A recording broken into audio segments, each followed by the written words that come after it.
میں ایک ہنگامہ خیز دور سے نکل کر دوسرے ہنگامہ خیز دور میں داخل ہو گیا تھا۔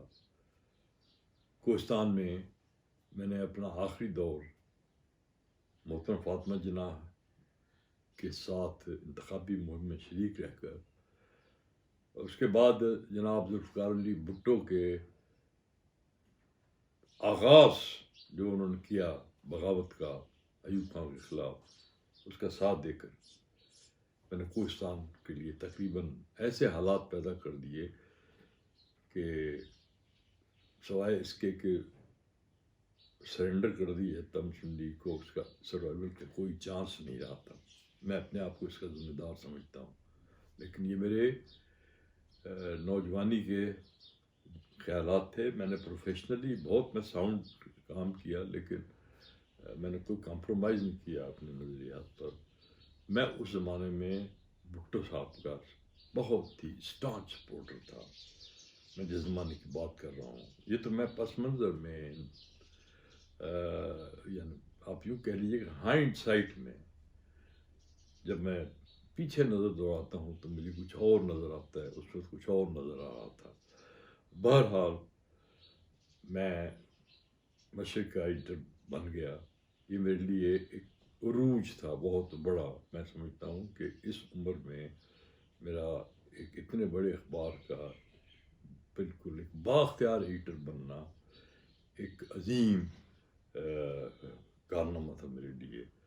میں نے ایوب خان کے ساتھ بھی انٹریکٹ کیا، اور میں ایک بات یہاں بتانا چاہتا ہوں کہ میں اس زمانے میں اتنی امپورٹنس حاصل کر گیا تھا کہ مجھے فلڈ ریلیف کمیٹی کا رکن بھی بنایا گیا۔ اس زمانے میں فلڈ آیا تھا۔ اس کے علاوہ میں تقریباً ہر سرکاری فنکشن میں ایک کی مین کے طور پر جایا کرتا تھا۔ ایوب خان جب باہر کے دوروں پر جاتے تھے تب میں ایئرپورٹ جاتا تھا، جب وہ آتے تھے تو میں ایئرپورٹ پہ انہیں ریسیو کرتا تھا، یعنی جو استقبالیہ کمیٹی بنائی گئی تھی۔ یہ میں اس لیے بتانا چاہتا ہوں کہ پروفیشنل کیریئر میرا جو تھا وہ اس وقت بہت ساؤنڈ تھا، لیکن اندر سے میرے اپنی جو سوچ تھی وہ مجھے کسی اور رخ کی طرف لے جا رہی تھی۔ میں نے خبروں میں اپنے حساب سے بیلنس رکھا۔ میں نے سرکاری خبروں کو اتنی زیادہ اہمیت نہیں دی، میں بیلنس کرتا تھا۔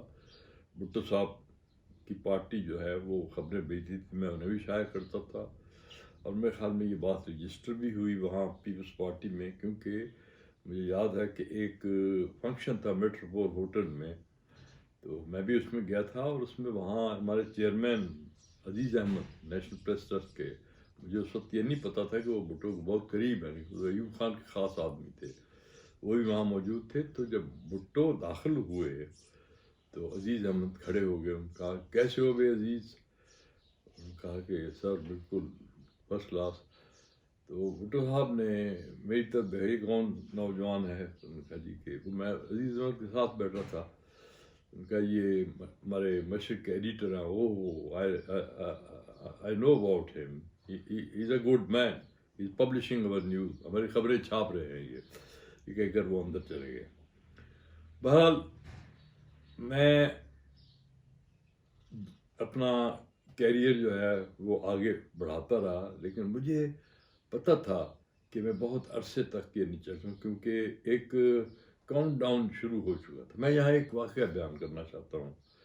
یہ اس دور کا ہے جب ایوب خان بیمار پڑے تھے، اور وہ آؤٹ آف سرکولیشن، یعنی خبروں سے باہر نکل گئے تھے، لوگوں کو پتہ نہیں تھا کہ وہ کیا صورتحال ہے ان کی، تو مختلف کی بھی افواہیں گردش کرتی تھی۔ اس زمانے میں گورنر موسیٰ خان کراچی آئے، تو ہمارا ایک وقت ملا۔ اس زمانے نیوز پرنٹ کی قیمتیں جو ہے نا اچانک بڑھا دی گئیں، اور ہماری اخباروں کے لیے ذرا مشکل پیدا ہوئی۔ تو میر خلیل الرحمن نے وہ وفد لیڈ کیا جو ملاقات کرنے کے لیے گیا گورنر موسیٰ سے، میں بھی اس وفد میں شامل تھا۔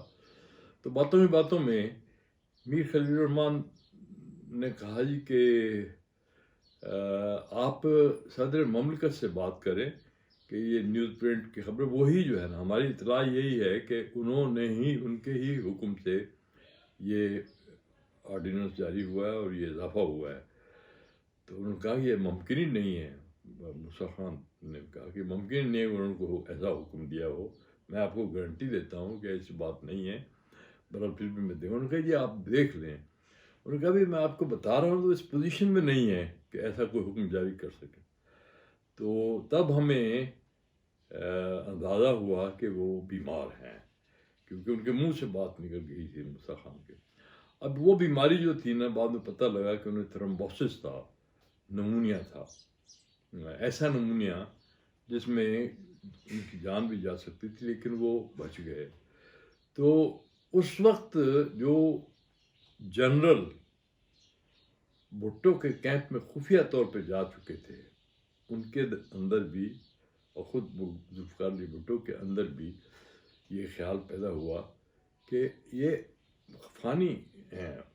ایوب خان ہے، آج نہیں تو کل جانا ہی جانا ہے، تو اس کا خلاف پیدا ہونا ہے. تو وہ جو وفاداری کا ایک عنصر تھا بھٹو صاحب کا، وہ تو پہلے بھٹو کا تو ختم ہو ہی چکا تھا، انہوں نے بغاوت کر دی تھی. میں جنرلز کی بات کرتا ہوں جو سپورٹر تھے بھٹو کے خفیہ طور پہ، جس میں جنرل عمر شامل ہیں، جس میں جنرل پیرزادہ ہیں. میں جنرل یحییٰ کے بارے میں نہیں کہوں گا، لیکن جنرل یحییٰ بہرحال ایک خاموش تماشائی کے طور پر اس زمانے میں بیٹھے رہے، اور ان کی سوچ کا ہمیں علم 1969 میں مارچ کو اس وقت ہوا جب ایوب خان کی حکومت کا تختہ الٹا گیا. انہوں نے ویسے تو استعفیٰ دیا تھا، لیکن حقیقت یہی تھی کہ جنرل یحییٰ نے کہا تھا کہ حضور آپ کا وقت ختم ہو گیا، جائے. پر یہ تو بات کی بات ہے. میں اپنا سٹوری جو ہے نا مشرق تک محدود رکھنا چاہتا ہوں اس میں. تو اس زمانے میں مجھے ایک چوائس ملا تھا. میں چاہتا تو میں ایوب خان کے بہت قریب جا سکتا تھا، میں چاہتا تو میں بھٹو کے بھی بہت قریب جا سکتا تھا. میں نے دونوں چوائسز جو ہے نا مسترد کر دیے، کیونکہ مجھے کچھ شبہ سا ہونے لگا تھا کہ کہیں نہ کہیں دال میں کچھ کالا ہے، کہیں نہ کہیں پاکستان کے خلاف کوئی سازش ہو رہی ہے. اور یہ چیز مجھے جو میرا یہ شبہ جو ہے نا تقویت اس لیے پکڑ گیا کہ شیخ مجیب الرحمان کے بارے میں اس زمانے میں ایک پریس کانفرنس کی تھی الطاف گور صاحب نے، اور اگرتلا سازش کیس کی کچھ تفصیلات سامنے آئی تھی. اگرتلا سازش کیس اس وقت ہم نے سمجھا تھا کہ یہ حکومت کا ایک سٹنٹ ہے، لیکن بعد میں حالات نے ثابت کر دیا کہ پاکستان کو توڑنے کی جو سازش ہوئی تھی اس کی پہلی کڑی اگرتلا سازش کیس تھی. اور میں سمجھتا ہوں جن لوگوں نے بھی شیخ مجیب الرحمان کی اس کی گرفتاری جو ہوئی تھی وہ اسی بنیاد پہ ہوئی تھی، اور اس کی رہائی کے لیے جو بعد میں کیمپین چلائی گئی، جو مہم شروع کی، وہ سب لوگ پاکستان کو توڑنے کے ذمہ دار ہیں.